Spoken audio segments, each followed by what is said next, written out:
Hi students, आज हम पढ़ेंगे सब्सिडियरी अलायंस सिस्टम के बारे में। सब्सिडियरी अलायंस सिस्टम एक ऐसी योजना थी जिसके द्वारा ब्रिटिश एम्पायर भारत में तेज़ी से अपने पैर पसार सके। इसके लिए ये अलायंस यानी कि ये योजना बनाई गई थी। इसको बनाया गया था लॉर्ड वेलेस्ली के द्वारा। इसकी कुछ शर्तें, जैसे कि आपके एक प्रश्न भी है इसी बुक के अंदर कि what are the terms and conditions of subsidiary alliance system. तो इसकी टर्म्स एंड कंडीशंस के बारे में जानेंगे। सब्सिडियरी अलायंस सिस्टम था क्या? एक्चुअली एक इस प्रकार की योजना थी, इसको स्वीट पॉइजन का नाम भी दिया गया है। इसमें जो भी स्टेट सब्सिडियरी अलायंस सिस्टम लेती है यानी इसको एक्सेप्ट करती है, सबसे पहली बात कि वहाँ पर अंग्रेज़ सरकार अपनी ब्रिटिश ईस्ट इंडिया कंपनी अपनी आर्मी उस स्टेट को देगी ताकि वो विदेशी ताकतों से या किसी अन्य राजाओं से उनकी रक्षा कर सके। यानी कि उनका पहला पॉइंट ये था कि जो भी राज्य सब्सिडियरी अलायंस सिस्टम को एक्सेप्ट करता है तो ब्रिटिश ईस्ट इंडिया कंपनी अपनी फ़ौज, अपनी आर्मी उस राज्य को देगी उसकी सेफ्टी के लिए, उसकी प्रोटेक्शन के लिए। ये उनका पहला पॉइंट था। दूसरा पॉइंट इसमें ये है कि बदले में अब अंग्रेज़ों ने अपनी आर्मी दी, लेकिन बिना मतलब के बिना वजह तो वो लोग नहीं देंगे।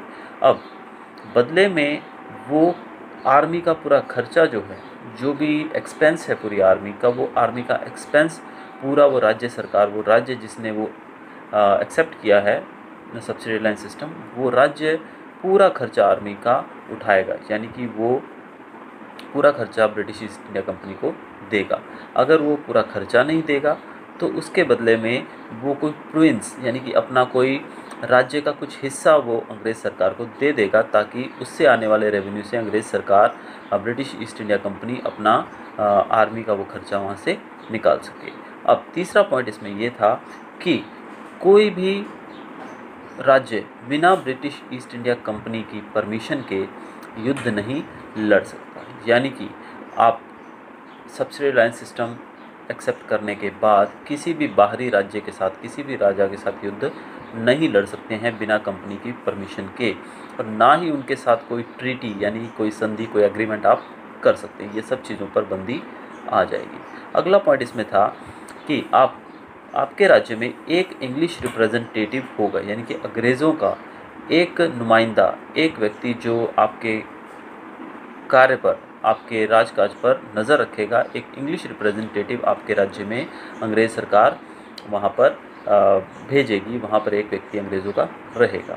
और पांचवा पॉइंट इसमें ये था कि आप किसी भी दूसरे विदेशी नागरिक को या दूसरे विदेशियों को अपने राज्य के अंदर आने नहीं दोगे, उनको आने की परमिशन नहीं दी जाएगी। ये जो पांचों शर्तें हमने देखी, ये पांचों शर्तें राजाओं के फेवर में कम और अंग्रेज़ सरकार के फेवर में, ईस्ट इंडिया कंपनी की फेवर में ज़्यादा थी। लेकिन फिर भी हमारे देश के काफ़ी राजाओं ने इसको एक्सेप्ट किया। इसको एक्सेप्ट करने वाले पहले राज्यों में से कुछ थे निज़ाम, मैसूर, होलकर जैसे कुछ राज्य। लेकिन इसको स्वीट पॉइजन कहा गया, और जैसे जैसे ज़्यादा से ज़्यादा राज्यों ने इसको एक्सेप्ट किया, वैसे वैसे अंग्रेज़ सरकार का कंपनी रूल जो था वो धीरे धीरे भारत में बढ़ता चला गया। और ये जो अलायंस है, इसको स्वीट पॉइजन का नाम भी दिया गया है। Thank you. सब्सिडियरी अलायंस को एक्सेप्ट करने का प्रस्ताव भेजा गया टीपू सुल्तान के पास, लेकिन टीपू सुल्तान ने इसको एक्सेप्ट करने से मना कर दिया। इसके बाद निज़ाम की मदद से, निज़ाम की सपोर्ट से कंपनी ने टीपू सुल्तान के खिलाफ युद्ध छेड़ दिया, और ये था चौथा युद्ध मैसूर का। टीपू सुल्तान, जिनको टाइगर ऑफ मैसूर के नाम से भी जाना जाता है, वो इस युद्ध में, इस जॉइंट आर्मी के खिलाफ नहीं टिक पाए और वो इस युद्ध में उनकी मौत हो गई। और इस प्रकार मैसूर राज्य जो था वो भी अंग्रेज़ों की झोली में चला गया।